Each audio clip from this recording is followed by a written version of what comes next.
う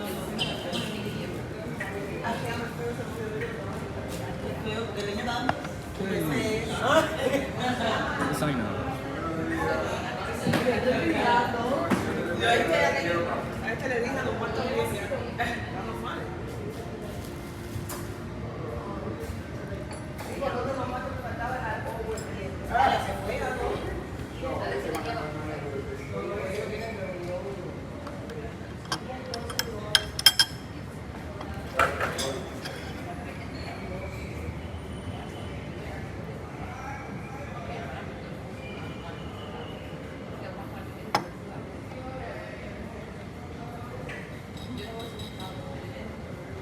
おはようございます。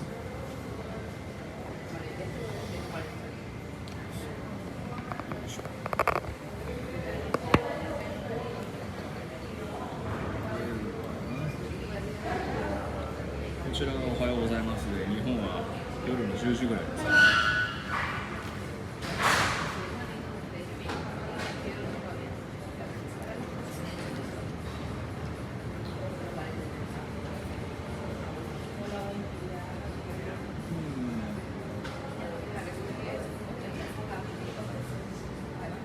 おはようございます。五郎丸です。今日ちょっとね、周りうるさいんですけれどもね、声ちゃんと聞こえてますかね。大丈夫ですかね。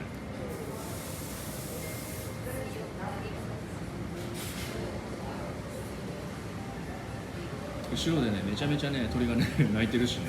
風も強いんで。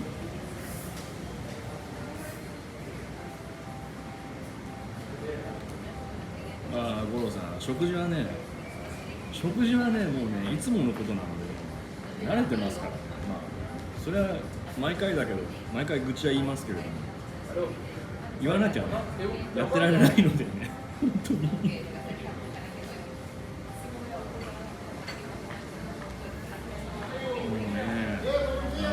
なんなんだろう。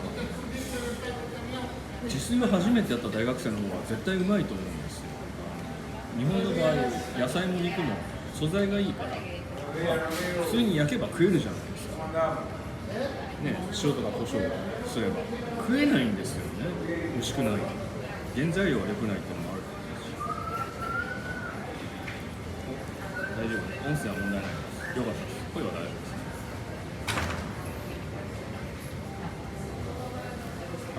あれね、本当にね、春巻きでした。多分ね、冷凍物だと思うんですけれども、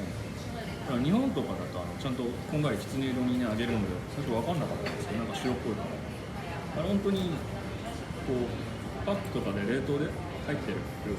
ちっちゃい春巻きみたいなやつにして、なんかチェーンの居酒屋のお通しで出てきて、からしと醤油があればね完璧なんですけど、からしは持ってきてない。醤油は毎回ちっちゃいやつ持ってきてる、生命線ですからね、海外で。それで食べたらなんか日本っぽいなっていうことで、今日は皿の中で春巻きっぽいのが一番美味しかったです。いや美味しくはないんですけれども、一番食えました。冷凍食品の方がね、まだね美味しいと思う。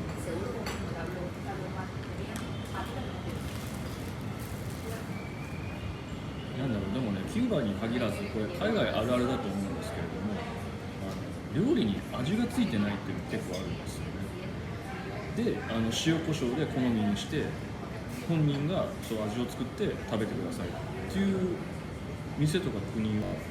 前も過去にもありました。キューバ以外、キューバは全部そうなんですけれども、だから料理の概念がなんか日本と違うのかっていうのもあります。だってね、基本的に日本だったら出てきたお皿にこっちでソースとかめっちゃかけたり、塩めっちゃかけたりするのはもうどっちかというと無作法じゃないですかそんなのやんないですよね。だから考え方が違うのかなっていうふうに思ったんですよね。昨日のライブに参加できませんでしたが、アーカイブを見ると葉巻値上げの話題が出ていましたが、全ブランド言ってみないですか。これなんですけれども、まずハバノスって、実際にいろんな噂、新製品の噂、値上げの噂っていうのが出て、いろんなところから出てくるんですが、ハバノスが実際やった時にようやくそれが正しかったと思うんですよ。で今回の値上げもされるっていうふうに言ってる、キューバのね人もいるんですけれども、まだ聞いてないっていう人もいるので、もしかしたらされないかもしれない。そしたらもうすいませんっていうふうな感じなんですけれども、ね、ポジショントークとかする人とかはいるんですけれどもね、そういうのを間違えた情報でね謝らないで自分で辻褄を合わせるために変な風になっちゃうっていう人もいるんですけれども、まず値上げするっていう噂があって可能性があるけれども、もしかしたらされないかもしれないでするっていうふうに言ってた人の話を聞くと、トリニダコイーバとあとモンテクリストの、リネア1935ディマスとかマルタスとかですので、モンテクリストラインの中で一番上のやつ、あとロメオの中での、リネアデオーロはロメオの赤いボックスです、ロメオの中で一番上の中、そこら辺は値上げしないっていうふうな話だったんですよね。それ以外のは一律値上げっていうふうに言ってましたけどね。だからそこまで突っ込んで言ってるので、こいつ本当のこと言ってるのかもしれないなっていうふうに逆に思ったんですね。だってそこら辺のラインは前の値上げの時にものすごい上がって、前のはちょっと上がったっていうふうなやり方になっちゃいます。だから今回そこは据え置きで他のが上がるっていうふうになったら、経済的にね、経営的にハバノスのやり方的にありそうな話じゃないですか。ガンって上げたそのハイライン、トリニダコイーバ含めては多分ね、売り上げね落ちてると思うんですよ。その分買う人かなり少なくなってると思うんですよ。一気に上げすぎたから。でそれに懲りて、それ以外の値上げするのはこれは据え置きにしようっていうふうな考えは、さもありなんっていうふうなことなので、そうなんですね。昔なんてね、昔って言ってもおかしいですけど、値上げする前はトリニダなんてどこ行ってもなかった。全部ないってわけじゃないですけども、要は常に品薄状態だったわけですけれども、ね、エスメラルダとかトペスとか、でも今はね大体あってね、でショップがね買ってよ買ってよっていうふうに言ってくるのでね、でやっぱりそこのところハバノスずれてるとか、それともいけるっていうふうに思ったのか、その商売ですからね、いけると思ったらしょうがないんですけれども、そこのところはね、ハバノス SR さんもねちょっと失敗したなっていうふうに思ってんじゃないのかなっていうふうに思うんですけど、思ってそうです。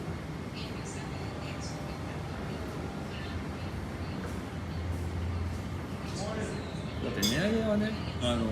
世界の経済環境的にせざるを得ないっていうのは確かにみんな理解すると思うんですけども、それにしたって他の商品との整合性がつけられないぐらいガーンっていうふうに上がっちゃったら、ってこっちの方がね、下の方にね、他の品に流れるっていうのはね普通じゃないですか。それ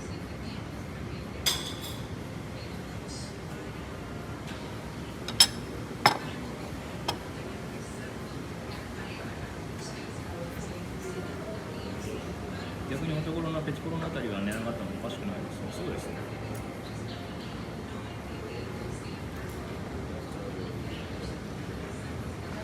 実際ね、前の値上げ、ハバノス全体の値上げでも、トリニダコイーバ島と以外のスタンダードラインナップの値上げってすごい緩やかだったんですよね。キューバですごい緩やかだけど、川下の方、卸業者、小売業者になるとその分さらに上乗せするじゃないですか。だからかなり値上げしたように見えるんですけれども、大元はすごい少ないんです。でやっぱりそんなに大きい値上げじゃないから、例えばその他の世界的に商品も値上げしたんですけれども、その値上げの幅に比べたらハバノスの値上げの幅ってかなり緩やかに見えるものだったんですよね。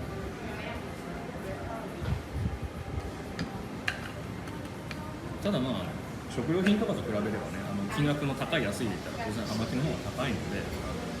そのボリューム的には大きかったんですけれども、パーセンテージの割合で言ったらそんなには上がらなかったなっていうようなところなんですね。それは多分ハバノスの意地みたいなのがあると思うんですけど、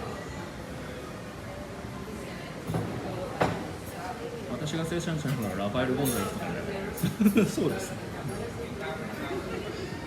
でもね、ここで重要なことなんですけれども、ハバノスが値上がった。で、ノンキューバンシガーもそこのところの隙をついてハバノスが、ね、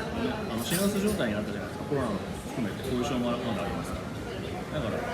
ノンキューバンシガーの需要が若干増えたんですよね。流れた人がいた、要は空いた穴を埋めるためにそこに染み込んでたわけで、日本でも去年1年でノンキューバンシガーが 5% ぐらいシェアが増えたっていう風な話はちらっと聞いたような気がするんですけれども、ノンキューバンシガーも値上げしてるわけだって結局あんま変わってないんですよ。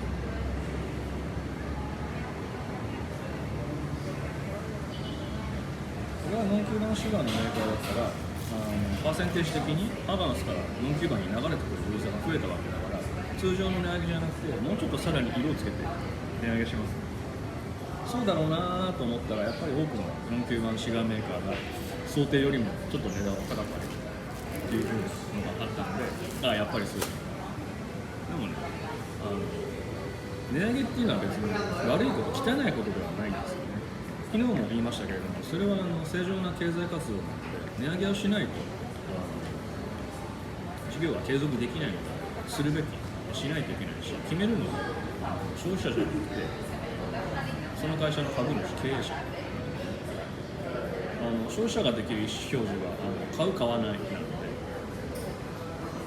値上げに納得できなければ買わなければ、それは全部そうです。だ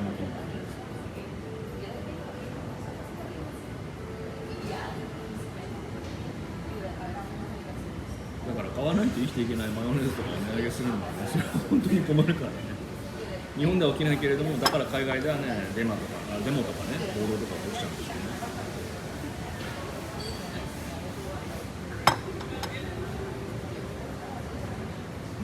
戦争とかのためにね、お金を出して、その国が兵器を買ったりする金とかが出さなかったら自分たちの国で使えるはずなのに、確かに言うことはもっともっていうのがあるんですけど、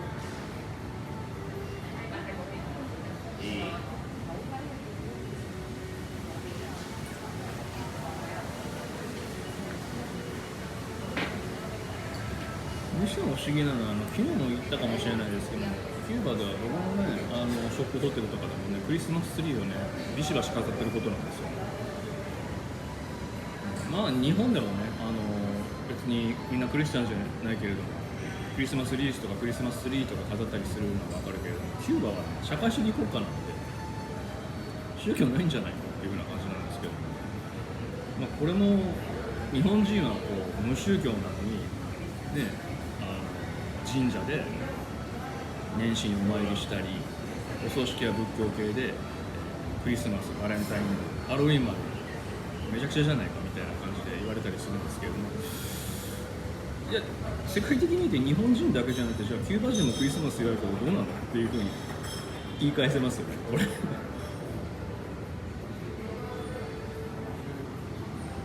でめちゃめちゃ面白かったのが、どこだったっけな、メリアハバナじゃないな、どこかのホテルでロビー入ったらでっかいクリスマスツリーが立ってたんですよ。でっかいクリスマスツリー、クリスマスツリーっててっぺんに星飾るじゃないですか。そのでっかいクリスマスツリーの星が赤い星だったんですよ。共産党のクリスマスツリーが赤い星、妙に納得しちゃったんですけど、個人的にはすごいそれつぼりました。多分分かんないと思うんですけど、セントルイスレイは吸ったことはないのですが、現地で見かけますが、これはね、三塁レイと呼びます。セントルイスレイではなくて三塁レイ、 SLR です。 SLR だとなんかスポーツカー、スーパーカーみたいなんですけど、今日一つ勉強になりましたね。三塁レイですけれども、三塁レイって現行のスタンダードラインナップではレヒオスしか存在しないんですね、ロブストみたいなやつで。それはね、普通に見かけますよ。これも買ったし、俺のデイリーシガーだし。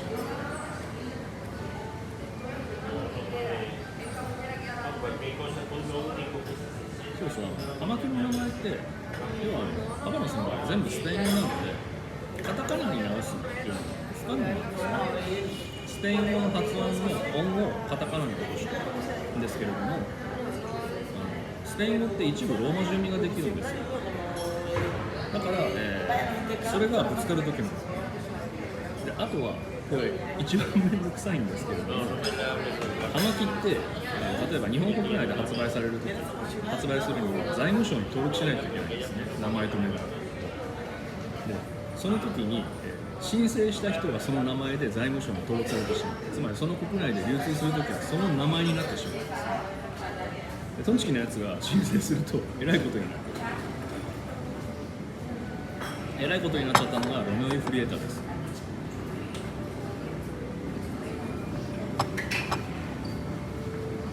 ロメオイフリエーターって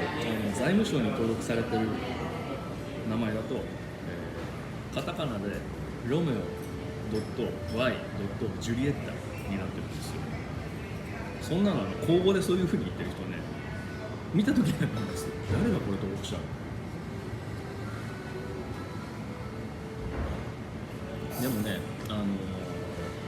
昔はインターネット上の文でも交互要は喋ってそれを伝える時でもみんなロメオ・ワイ・ジュリエッタって日本で言ってたんです。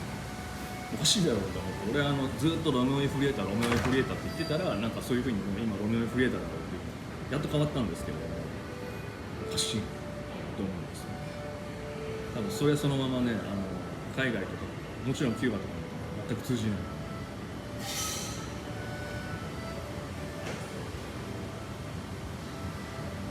コヒーバーっていう人もね、日本でいますから、バリバリローマ字読みだから多分そういう風になってるんでしょうけれども、コヒーバーって言ってもキューバでは通じないコイバーなので、確かに中に路上でね、偽物売ってるやつとかが、ね、コイバーあるよ、コヒーバーって言ってますけど、それはことさら誇張して日本人でそういう風にコイバーを呼ぶ人がいるからそういう風に言ってるんですよ。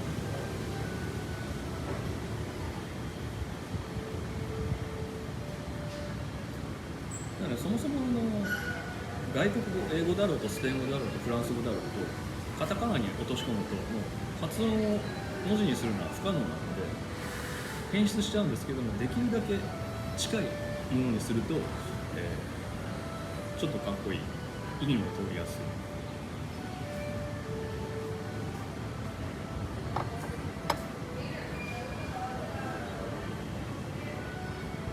い。何より矛盾しない。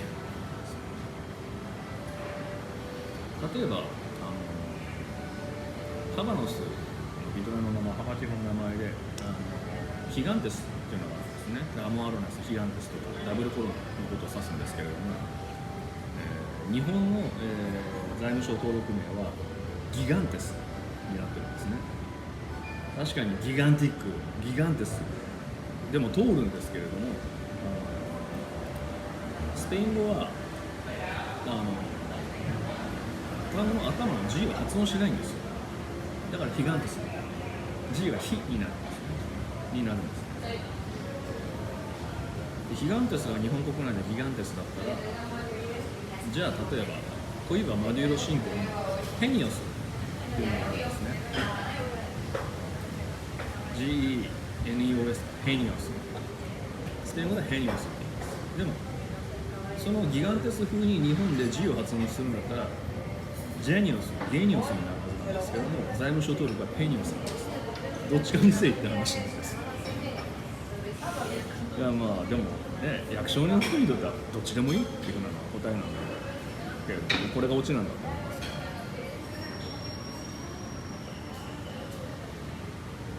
今田さんはキューバ葉巻で苦手または口に合わないブランドはありますか？口に合わないブランド、ハバノスですよね。キューバシガレですよね。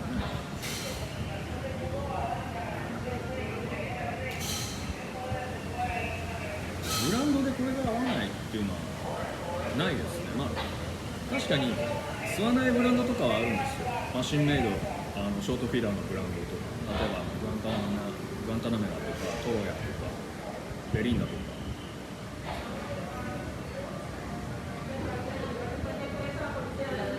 別に自分で買ってまで吸わないっていうわけで、あったら吸うし、だからつまりないから吸ってないわけで、SNS とか Twitter とかでね、俺が上げてないだけなんですけれども、ハバノスって別に口に合わないブランドとかはないですね。なんか逆にね、誰だったっけな、ツイッターでモンテクリストはクソしか吸わないとか、なんかそういうふうなことに腐してる人がいるんですけれども、そういうのってね、巡り巡ってね、因果を起こる自分に来るから、ね、やめた方がいいと思うんですよ。攻撃する気がないんだったら、口に合わないんだったら言わなきゃいいだけの話なので、なんで言ってそういうふうなアピールしちゃうのかなって思うんですよね。普通だってモンテクリストがね、全然美味しくないと思う。そういうやつはおかしいみたいにガタガタ言ってたくせに、モンテクリストがダブルエドモンっていう黄色いダブルリングの、ね、新型出しましたよね、ワイドチャージのサイズ。それ喜んで吸ってましたから。見てる人だから見てるんです。こいつはもう言ってることが全然矛盾してる。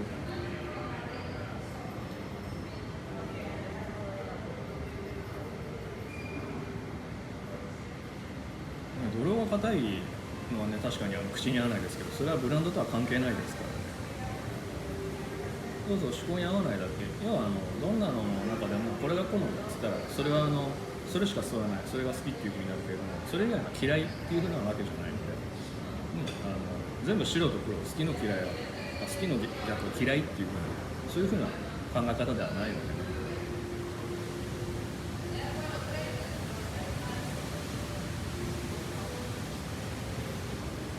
玉木の場合個人のその持って生まれた思考とか味覚の好みっ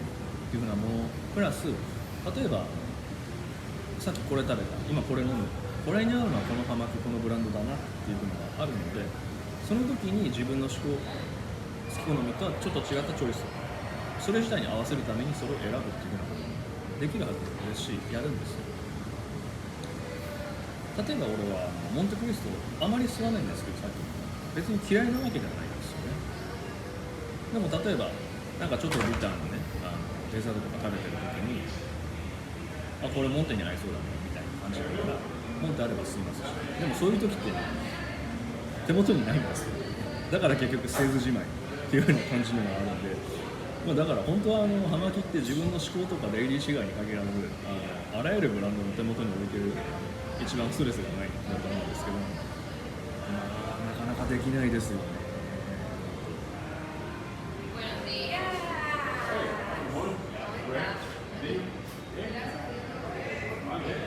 ご存知の通り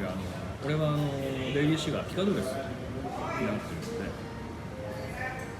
ので、いろいろ理由はあるんですけれども、デイリーシガーを自分の中で決めておくと、そのデイリーシガーの個性が分かるんですね。幅の数でYouTube でも Twitter でも言ってますけれども、オールハンドメイド、トータルメンターマンなので、全て味が違う。生えてきたタバコの葉っぱは一本一本中の素材というか成分が違うんですね。当たり前です。工業生産品じゃなくて農業生産品、野菜なわけですから、人参2本引き抜いたら両方含有しているカロチン違いますからね、一緒にできないです。それを乾燥、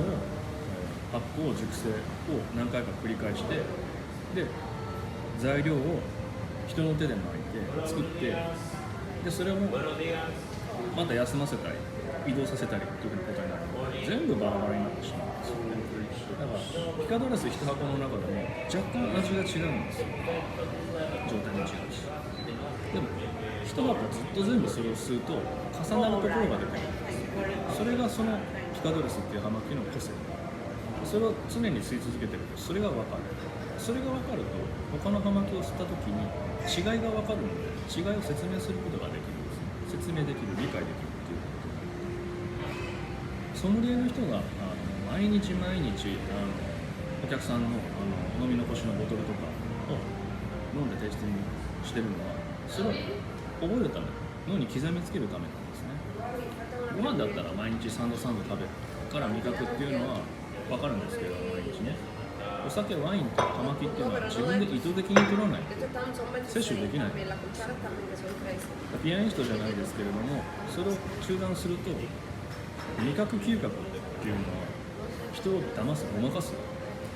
記憶にも残りづらい、なかなかね、のですぐに忘れてしまうんですよ。だからそれを強固にするために、デイリーシガー、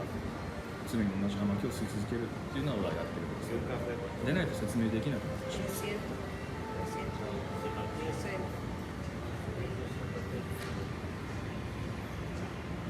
そういうふうにし続けてるといずれ初めて吸ったハマキもこういうものだっていうふうになんとなく分かるようになったりするんですよ。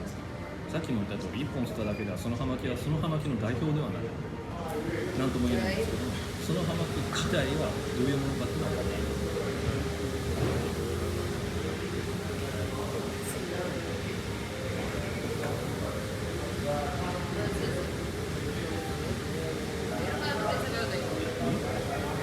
あるブランドだって吸い終わってから火がするのですが、何が考えられますか。ボディが強いというわけではないのでしょうか。思い込みがあるブランドだけ吸い終わってから、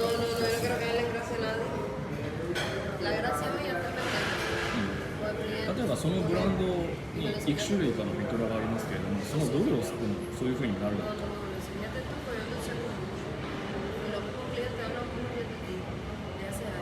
で、ハマキは別に吐き気をする成分は入ってないので、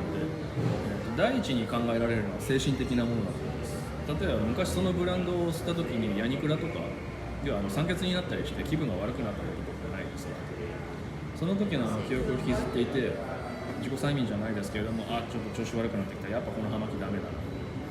お酒に置き換えると分かります。例えば昔ワイン飲んですごい悪酔いしてドリンクハミングみたいな感じの人だったら、いやちょっとワインはっていう風になって断りがちになりますし、飲んだら飲んだでやっぱり気分悪くなったりするんですよ。摂取するものって精神的なところがすごい作用する、それかなと思います。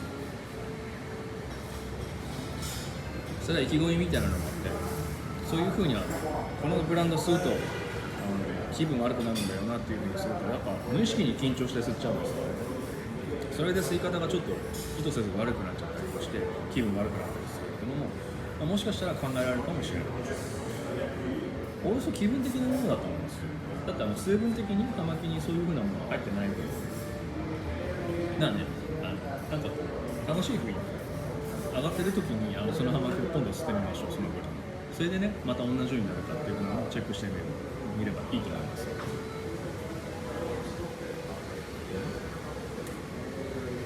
5分の兄弟1、重旅がキューバに入国して伊勢海老食べてる。何ですかそれ。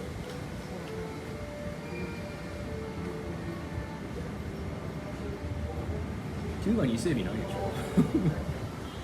ロブスターでしょ、でかいザリガニみたいなやつ。キューバのロブスターでもほとんど冷凍っていう風な話聞いた時ある。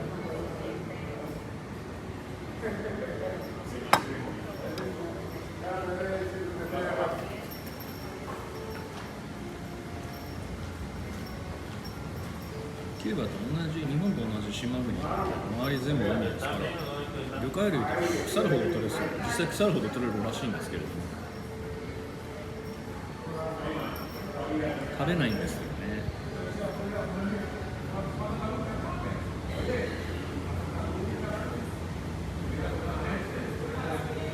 それもそうで、日本で例えたら沖縄も海ですけれども、周り全部だからって言って魚料理すごい多いかっていう風なわけでもないじゃないですか。むしろ豚料理とかね、あっちの方じゃないですか。キューバもそれと同じらしくて、まずあったかい海だと魚があんまり美味しくないっていうと沖縄の人に怒られるかもしれないけれども、実際日本でもね分かりやすいのは、寒い海で荒波にね揉まれた魚の方が美味しいんですよね、脂の方が。で、暖かい海でも栄養豊富かもしれないですけど、実際身が寒い方が締まったりするし、プラス暖かいと暖かい海の魚が血が出などうかっていう神経毒を持ってるのが多いんですよね。それで当たって死ぬ人とか、日本ではあんまないけれどもキューバとかではいるらしいんですよ。で、長年の知恵で魚は食べると毒になる。もちろんその毒を持っている種類とかいると思うんですけども、そこら辺の区別は、ね、つかなかった。つけようともしなかった。もともと豚とかチキンの方が好きだから、そっちの方がうまいと思う。だからか、キューバの人って魚介類ほぼ食べるんですよ。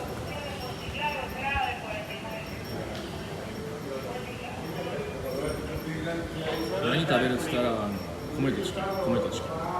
パンじゃなくてパンなんかおらず米食べないとご飯にならない食べた気がしない力が出ないお前は日本人かって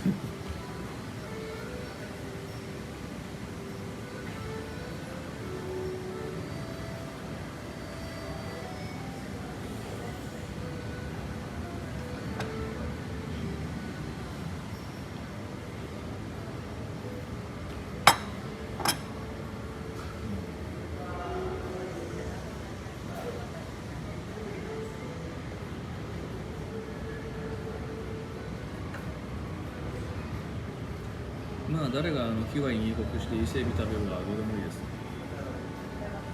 俺は日本に帰国して伊勢海老食べたいです。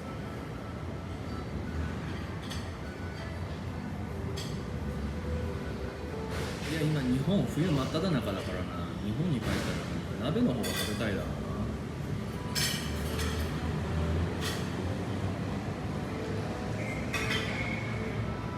な。カクテルは飲まれますか？カクテルは飲みますよね。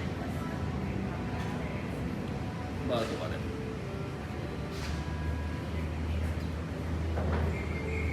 頼みますけど、特にこれが好きっていう分は必ず頼むとかそういうふうなものは特にないんですけれども、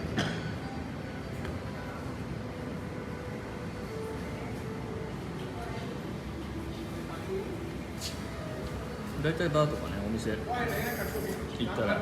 今日フルーツ何がありますかって言ってそのフルーツでじゃあカクテルお願いしますって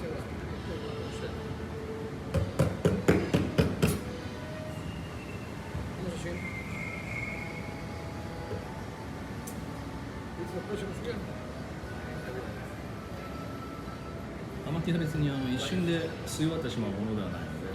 カクテル頼むんだったらバーとかでね甘きと一緒に飲むんだったらロングドリンクがいいと思います。ショートカクテルとかだとね1本吸い切るのにね何杯飲まないといけないのでベロンベロンになっちゃいますから。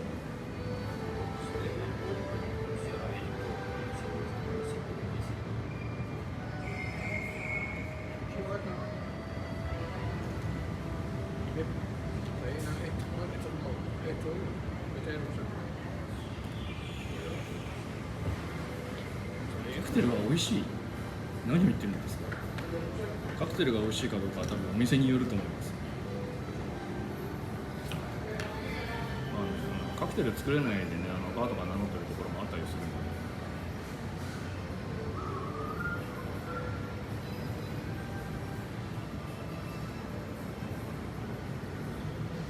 みんなねなんだろう初めて行ったバーでそのお店のバーマンの腕を見るためにジントニックを頼むとかドライマーティーニを頼むとかなんかそういう漫画のどこからか引っ張ってきたようなね話とかネタがあったりしますけれども、そんなの頼まなくても店構えと中入った雰囲気とバックバー見れば大体わかりますからね逆にそういう風なのね初っ端から初めての初見のお客さんが頼んできたらバーマンの人もなんだこいつ試そうとしてるのかなっていう風に思うかもしれないので、実際はそう思うんじゃないのかな。逆にバーマンの人の意見聞いてみたいんですけど。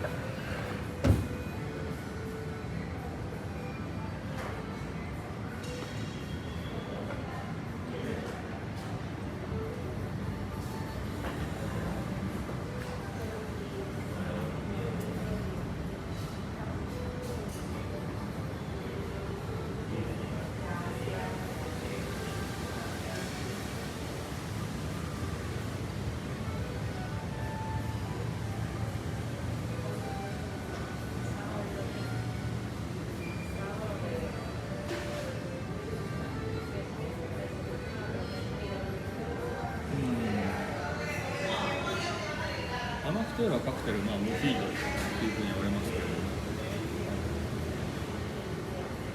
モヒートは甘いけどさっぱりしてる感じじゃないですか。味の特徴としてはさっぱりしたもの、キレがいいものっていうのは基本的に甘きに合わせるって言ったら合わないんですよ。何かと何かを合わせるとしたら大体属性が似たものを合わせるんですけども、公式本にも載ってるんですけど、逆の手で全く真逆のものを合わせるっていう手もあるんですよね。ではマリアージュって予想通り想定通りいかないっていうふうなのがあるし、やってみたら存外あったっていうのがあるのと、あとは打ち消す。要は葉巻を吸ってる中で、さっぱりしたもので一回リセットさせる、そういう風な概念もあるので、一概にこれがあるこれが合わないっていうのはなかなか言いづらいんですよね。El caballero me permite, buenos días, utilizar el...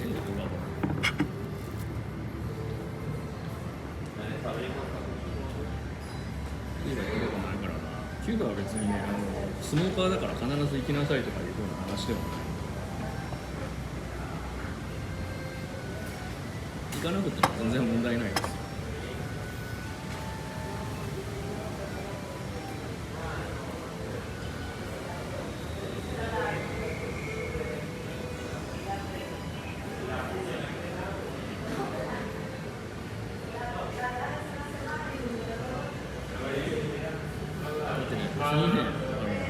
数人間がキューバ行ったからね、偉いとか、そういうふうなわけだから、それはイスラムの人だったら、マッカ、メディナに言ったのは、偉いじゃないですけど、すごいっていうのが尊敬されます。だってそれ戒律ですから、やるべきっていうことを言ってるので、でも、葉巻には戒律は存在しない、公式の案内書ありますけど、そこにはね、キューバ行きなさいっていうふうには載ってないと思うんですよ。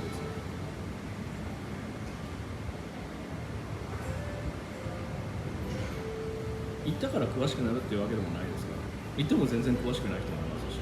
興味次第ですよね。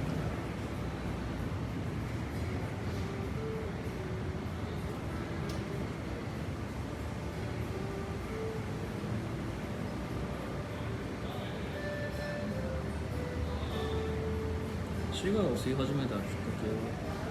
は、その前に五十嵐さんが助言されて作られたシガーリングが欲しいのですが、再販はしません。シガーリング、下の方にシガーリングじゃない、シガースタンドですね。これですね、シガークラウンですね。これはワンロットしか作られなかった幻のグッズなので、再販する予定はないです。作った人は別にいらっしゃいまして、その人がね、設計図とか持ってるんですけど、その人がもう一回作るよとか、クラウドファンディングとかね、したらね、また作ることができるんじゃないのかなと思うんですけども、再販の予定は実際のところは今ないです。これね、すごい便利なんですけれどもね、要は葉巻するとき、例えば葉巻が吸える場であっても、灰皿はね、葉巻が置けるやつじゃないものとかが多いんですよね。高さが違ったり、あるいはこの灰皿にある R の部分、ここは正式名称タバコ休みって言うんですけど、灰皿は大体紙巻きタバコに作られてるので、タバコ休みの R はちっちゃいんですよ。葉巻がはまらないで焦げ落ちたり使いづらいっていうのがあるんで、これは回すと高さが出るので、ネジ式になってる灰皿にあったり、あとは葉巻を置くためのタバコ休めが太いやつ用、ロブストとかですね、それ以上、そしてコロナとかも細いやつ用、これで2種類で、何色もこの3つのパンサーに分かれるんですけど、何色もあるんで、色を変えられて人とかぶんないように、自分のその時の好みね、季節に合わせてっていうふうにできるようになるからですね。これを持ってるお店とか人はレアです。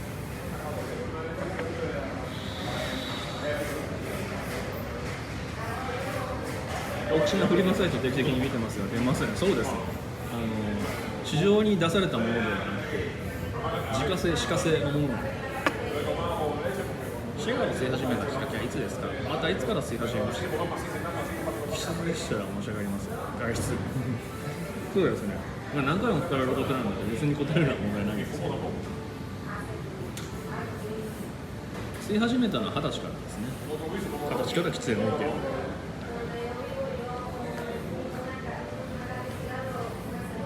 吸い始めたきっかけは何だろう。みんながタバコとかお酒を飲み始めるのと同じだと思います。成人したら日本の場合、法律的にね、酒、タバコが OK になるじゃないですか。そしたらみんないろんなのやってみるでしょう。昨今でタバコはね、最初からやらないってことが多くにしてるんですけど、お酒だったらいろんな種類の手当たり次第飲んでみるじゃないですか。ウイスキーとかワインとかビールとか。タバコもいろんな銘柄試されると思うんですよね。でも俺はね、子供の頃、昔ジャンプでね、宇宙海賊コブラ、スペースパイレーツコブラっていうのが連載されてたんですよ。ちょっと前に亡くなった寺澤さんっていう漫画家さんがね書かれてたんですけれども、今カズレーザーのおかげでちょっとネームバリューが復活したんですけど、知ってますか？宇宙海賊コブラ。片腕が最高限の宇宙をメタになってる海賊、宇宙海賊。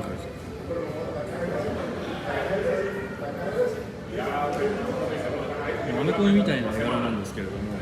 これがね今でも見れるぐらいねかっこいい漫画なんですよね。アニメにもなるし、コブラはいつもハマって知ってるんですよ。子供心に宇宙海賊コブラの漫画を読んで、うわコブラめっちゃかっこいい、大人になったらハマって絶対するんだっていうふうに思ったんですよね。で20歳になったから迷わずハマってます。コブラやゴルゴ13が捨てるのを見ると吸いたくなります。結局みんなビジュアル、目で見たものにね影響を受けるんでね。ゴルさん、私もコブラに影響を受ける。そうでしょう。結局子供の頃の夢を叶えるために大人になるわけですからね。で、ハマチなんて初めてするときにどこで買えばいいか分かんないじゃないですか。今インターネットも YouTube もありますけど、昔はなかった。目につくところで買うしかない。よくあると思うんですけど、街中の店屋さんとかで元酒屋でコンビニになったお店とか今あんまないんですけど、そういうのがあったんですよ。そういうコンビニの特徴ってコンビニなのにお酒とタバコのラインナップがすごい多いことがあったりする。今でも地方とかに行ったりするのがあるんで、そういうの見ると嬉しくなっちゃうんですけど、近所にそういうのがあったんですね。いやさすがにサイコガンは持ってないんですけど、さすがにこれ腕そのままなんですけどね。そういう風な感じの、ね、お店に行って葉巻が置いてあったんです。記憶では別にヒューミドルとかがあったわけじゃないので、コンディションもねそんなによくはなかったと思うんですけど、そのお店の中で葉巻が何種類かどれ選べばいいか分かんないけど、とりあえずでかいのが一番偉いんだということで買ったのがダビドフのダブル R、 ダビドフのダブルコロナなんです。ハバノスじゃないんです。コブラはね日本人の読む義務ですからね、読みましょう。そのダブル R なんですけども、吸ってみたら最初から美味しかったんですよ。これはもう葉巻の神様の帽子主だったんですけど、うまいじゃんって普通に吸い切れてしまったんですよ。別にむせることもない。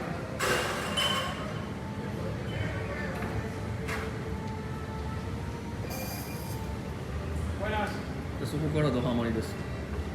ダビドフのダブル R とかだからたまに吸ったりしますけど、スープ思い出しますね。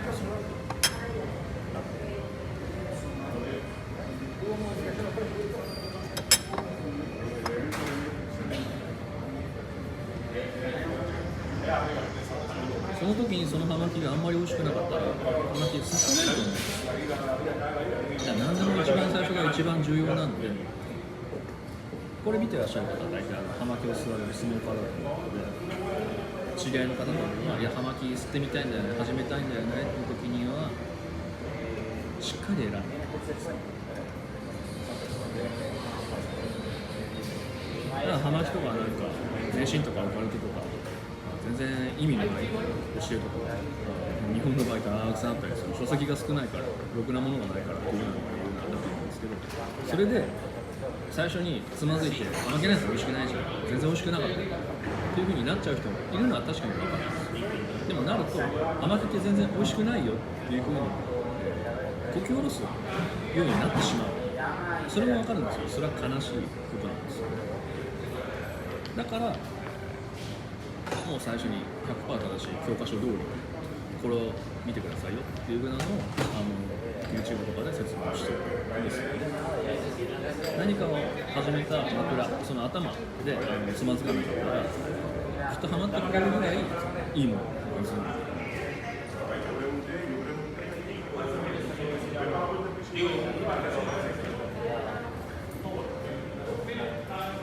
初めてその人がハマってをするんだったらそれを教える人が初めてですから責任重大ですよ。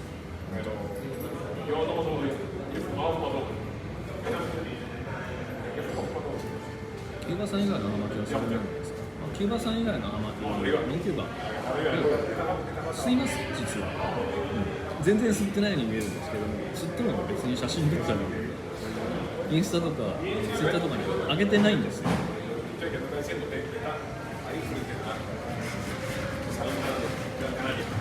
実はシガーアソシエーションっていう団体があるんですけど、ワールドワイドなんですけど、アメリカにあるんですよ。それはシガーメディアアソシエーションが正式にはあるんですけど、シガーメディアに属する人が入れるんですけれども、それがね、世界一の話を決めたりするんですよね、それでサンプルとか送ってくるんですけど、アメリカの会社なので全部ノーキューバーなんですよ。ただ、新製品とかはだから定期的に来るので、実は吸ってるんですけれども。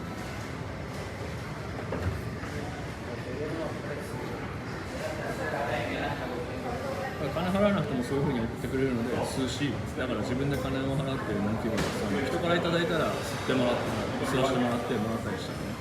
してこれはあれですねとか言ったりしますけど、写真とかに上げてないので吸ってるように見えない。でも答えとしては一応吸ってます。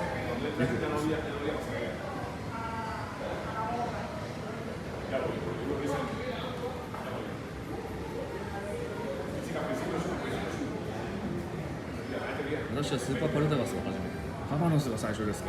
いいですね。俺もそれね言いたいな。初めて吸ったのがハバノスだったんハバノスなんですよ。いい系だって初めてのハマキがルシタニアスとかだったら、ね、すごいいいじゃないですか。初めてのハマキルシタニアスですよ。聞いたらおーっていう風になるじゃないですか。すごい。デイリーの1本でしたが、今や非キューバになり、ハバノスが月1本くらいなのが数年前は恋しいです。まあね、自分に合った入だけって言うとちょっとおかしいですけれども、入手できる中でね、葉巻を楽しむというね、正しいやつ。葉巻に限らず趣味もそうですから、そのことについては、ね、全然問題ないと思います。このさっき今デイリーが来たとですって言いましたけどね、デイリーずっと何回も変わってるんですよ。あとはボリバーコロノスエクストラっていう葉巻がデイリーシガーおお ¿Cómo está? Estamos en Tico. Bien, gracias. Eso, right.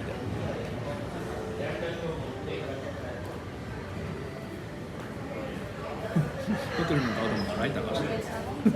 他のお客さんライターはなかったからそれで他の客であるメーカーって他のお客さんにつけるってすごいですよねキューバあるある外国あるあるなんですけどでなんだ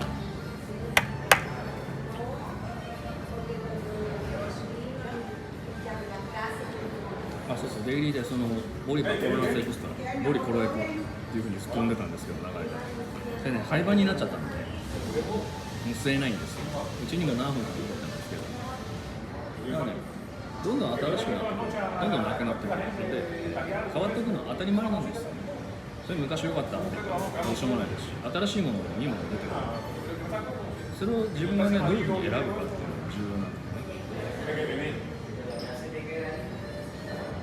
ルシタニアスは今までその分ぐらい普通はダブルコロナって吸うの覚悟がいりますからね時間と覚悟今日これ吸うぞっていうような感じでなかなか気軽につけられるもので吸ってる間に中断されたら台無しになりますし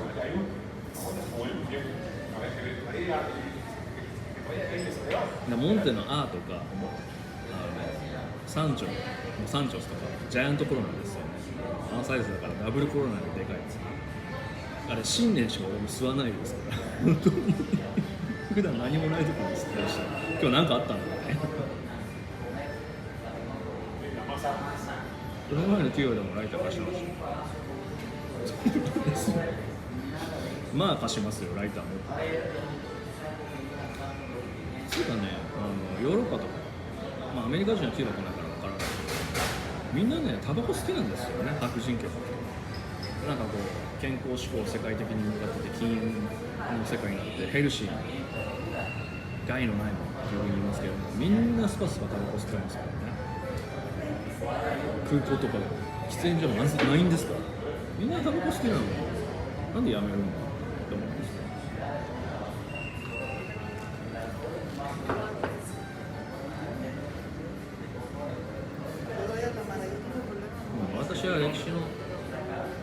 偉人が葉巻やパイプを加えているのを見て、グアム旅行前に免税店でダビドフを購入して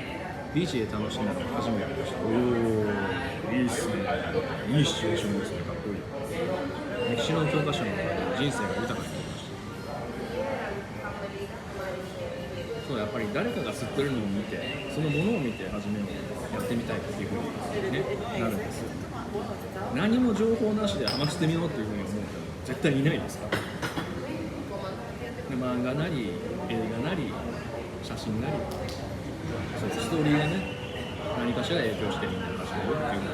ところだと思います。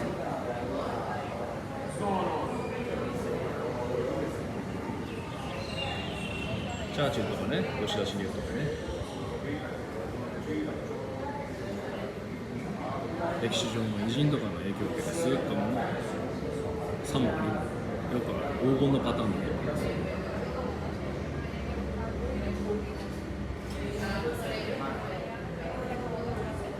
で映画とかでね、昨今の映画とかね、あんま出演シーン出てこないですけど、昔の映画とかに出ると葉巻のシーンとか出てくると葉巻ついてってなったりするじゃないですか。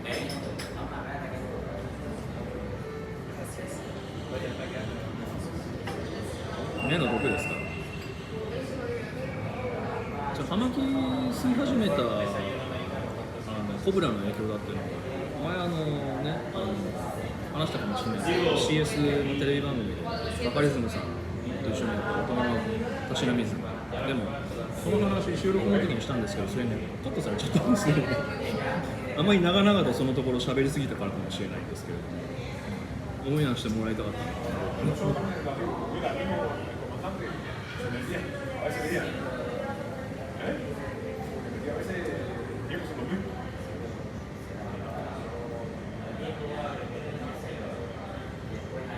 ダビドフはいいと思うんですよ。結局、市が葉巻のオリジナルってキューバじゃないですか。で、キューバが革命とか、革命でね、タバコ工場、農場とか各ブランドを全て国有化したときに、工場主とか銀行家とかが亡命したんですよ。で、出ていったブランド。でそれで、アメリカが衛星国家であるドミニカ・ニカラグア・ホンジュラスで、タバコ畑を作って葉巻を生産させ始めたんですよね。経済制裁くらいまではアメリカが一番キューバから葉巻を買ってた国ですから、その空いてしまったニーズを埋めるためにノンキューバのメーカーを作っている。そうすると彼らはまた同じものを作ろうとするんです。だからキューバの後追いになってしまうんですよね。でも肌の巣はキューバの土で作らないとどうしてもそれが作れない。種とかも持ち出してるからキューバンシードなんですよね、ノンキューバン、全部が全部そうではない。後追いだとどうしても真似になってしまうんですよ。でもノンキューバのその土地にあったタバコっていうのは必ずあるので、それを作ってカバの人が別のベクトル、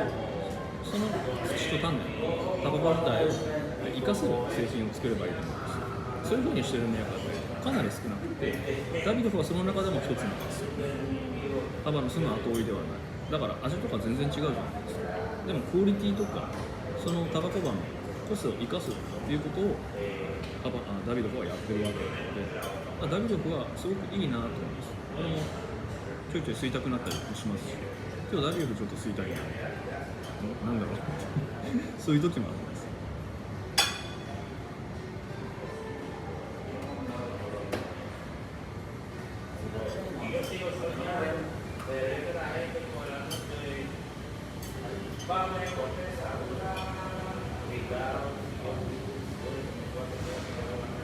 ハムノスの特徴の一つは、コーヒーではシングルオリジンです。モヒート、共産主義的モヒート、モヒートっていうのは、トラネコでこのメリアハバの看板ネタなんですけど、話を残しましょう。コーヒーでシングルオリジンって要はその国で作られたその産地だけの豆を使ってブレンドしてないんですよ。ハバノスってキューバで生産されたキューバンリーフ、キューバ産のタバコ葉だけを使ってるんです。ノンキューバンメーカーってラッパー、フィラー、バインダーのブレンドリーフのことが多いんです。もちろんシングルオリジンのその国だけでドミニカ産のラッパーフィラーがいないだけっていうのがありますけど、そういうのが少ないんですよね。ハバのその特徴の一つとしてはキューバ産の葉だけ。キ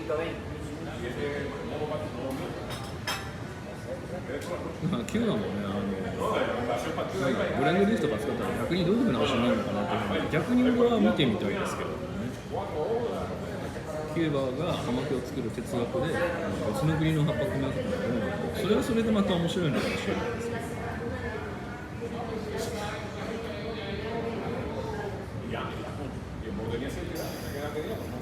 同じシードでも産地によってここまで味が違うかもしれないですね。これね、タバコも結局植物なので野菜と同じなんですよ。で、日本も地場の野菜ってあるじゃないですか。練馬大根とかありますけど、深谷ネギ、それを別の土地に持ってって育てても同じには絶対にならないんですよ。土と気候の違いだと思うんですけど、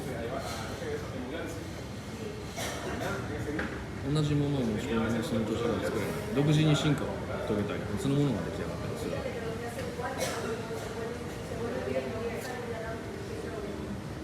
もちろん生産手法とかの違いとかもあると思いますけども、例えばキューバは農薬使わないで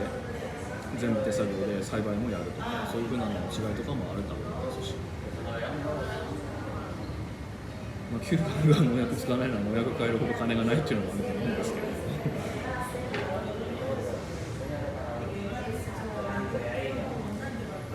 ハバモスで作るのすごい手間かかってるんですよ。金がないから手間をかけるしかない。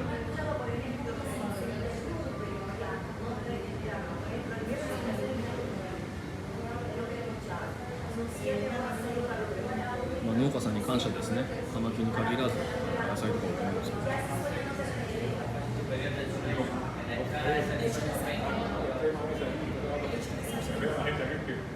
モヒートダメだ、無視された。その中食ってる時しか違ってこないな。日本って野良猫をね、今は保護猫、地域猫とかいるんですよ。地域猫みんなプクプクしてて、飼い猫と同じような感じの血やと体格じゃないですか。でも海外の野良猫ってみんなガリガリに痩せてて皮膚病持ちとかだったりするんですけど、ホテルで飼ってるやつはね、いいものを食わされてるのがね、すごくね、艶がいいですね。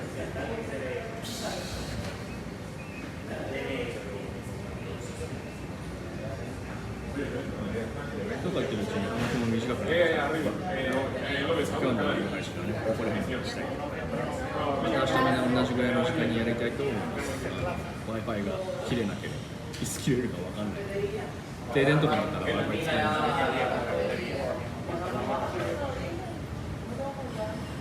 今日もありがとう。モヒートとモヒートに、ここのね、カフェエリアはモヒートが縄張りで、朝食会場のレストランは別の猫がね、縄張りなんですよね。名前知んないんですけど、ちょっと茶色っぽいね、トラ猫。あいつ名前ないんですよ。ないよ。よくわかんないけど。じゃあ、日本の皆さん、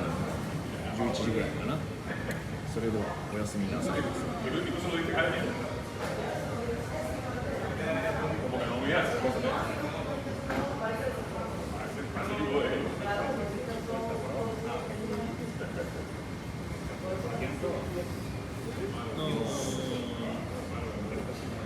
カメラを